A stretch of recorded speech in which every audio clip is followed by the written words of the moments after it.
Our video of the day comes from Barstool Sports founder Dave Portnoy, who heroically caught a Washington Post reporter in a terrible lie. It started when the Post's Emily Heil emailed sponsors of an event that he was hosting, asking them to comment on what she called his problematic behavior.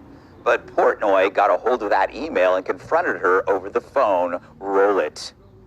We have this pizza fest happening on Saturday, and you're reaching out to our advertisers, and you're basically sending an email that says, to the effect, Dave's a misogynist, racist. Do you want to defend yourselves advertising at this event, right? No, I'm not. I haven't said anything like that. If you want, I can read what you actually sent. I have it. Yeah, read, because I sent a bunch of notes, so I want to make sure I know which one. Okay. We are planning to write about the festival and how some of the sponsors and participants have drawn criticism by seemingly to associate themselves with Dave Portnoy, who has a history of misogynic comments and other problematic behavior. I want to make sure that Blank had a chance to respond to this, since the company is the most prominent of their partners of his festival. Oh, that's the one I sent to, which was definitely the most pointed of them, because I really did want them to respond, and I was hoping to get something from them. How misogenic. I don't know what that means, but what a sweet, glorious thing. You see, he exposed exactly how reporters work. Create the conclusion and work backward and enter the reporting conversation with your assumption portrayed as an accepted fact. In her mind, that makes Dave a misogynist, or as he calls it, misogenic. Kat, you actually were a reporter for Barstool at one point. Yeah, I guess if you could call it a report. I was a reporter. I was a Barstool Sports You went reporter. to the Insane Clown Posse, what was it called? Yeah, the Gathering of the Juggalos. Yes. Yeah. And Barstool was a lot smaller then, so it was literally just me and the camera guy who had like salmon-colored shorts on, like walking around there. I know Dave. I actually interviewed Dave for the Saturday night show on Fox News. I think it's really funny how she tried to say, I didn't reach out to you because we kind of wanted to figure out what we were going to write first and what this was going to be about. As if there was any nuance in that email. Yeah. The email was like, so, Dave Portnoy, you're working with him.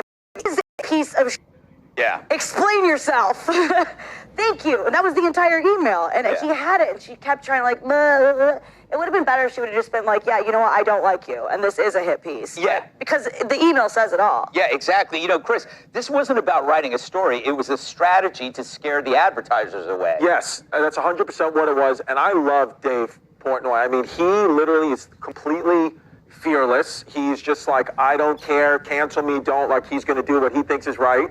And I applaud. I mean, he's got bigger balls than a spokesperson for Ukraine. Yeah. He really is, like, unbelievable. And I love Dave Portnoy. And, I love to work for Barstool, but they don't return emails. Yeah, that's true. Happy endings, don't forget. You know, Tyrus, the rule here is tape the conversations. Tape the conversations. Well, because journalism's dead. It was a cancel piece. We're going to cancel it because they don't. Yeah. Because he doesn't do it. I interviewed him for a show before, and he's from Boston, so you're going to get that Boston attitude. Yeah. You know what I'm saying? And it came out of him. The only thing was like this wicked personal, like, And I love when they stutter. Like, which note was it? Yeah. How many did you? Then my next question would have been, how many did you send? Saying that I was a misogynistic monster. Because here's the thing: when you go to somebody and be like, "You, sir, with the Yankee hat on," how many people did Tyrus kill that you were aware of? Yeah. You're gonna be like, "Oh, I was maybe one. I don't know." So you do know he killed somebody? Well, I guess so. Well, then they're on the record, and that's what they're doing by saying this happened, and somebody will all of a sudden read. Well, I heard that he's rude. Yeah. You know, and then they'll take that and stretch it.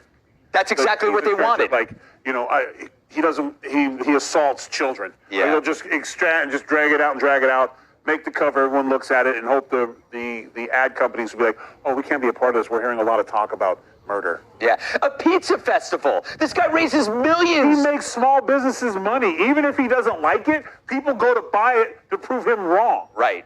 Like, he doesn't have to do this. Yeah. He's not broke. Yeah. He's not trying to be the next Little Caesar. Yeah. You know what I'm saying? Like, he does something he does for the community.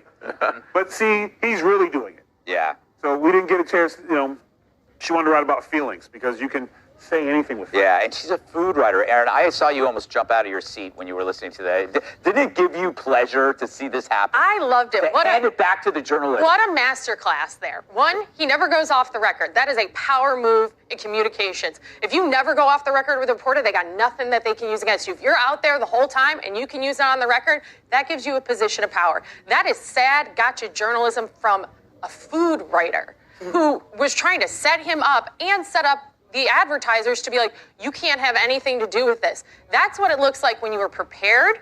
And he brought receipts, like it was a Real Housewives reunion, and he was ready to read her on it. It was fantastic. That is exactly what it looks like when you should be unapologetic in your position. I absolutely loved it. I enjoy Barstool Sports. I think that not only are they great content, they actually have some of like the biggest female podcast hosts in the country. Like this guy works hard and has built a business and has supported small business. And the Washington Post tried to take him down by taking out his advertisers. And Dave Portnoy, I love that he, one, identified himself at the top, said I was recording, because I can't tell you how many times in my industry, reporters don't identify themselves as reporters and don't tell you they're recording. This is why you always got to be careful when you answer the phone. Screen all your calls. Yeah, I mean, to be safe, I record everything. I have them in the bathroom. That's probably a little much. Oh, really? Yeah, that I just. No. He needs all of it. Yeah, yes, exactly. Following the path of that great journalist, Chuck Berry.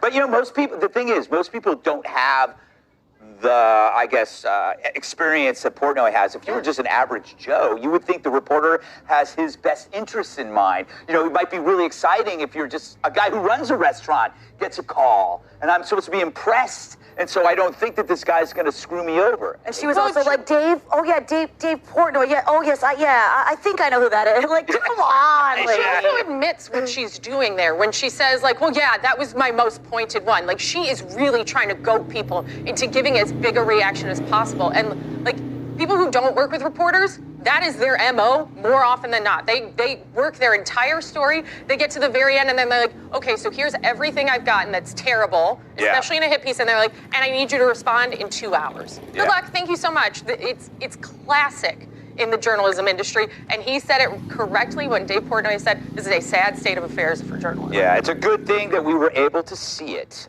Coming up, he had the donations rolling by faking cancer of the colon.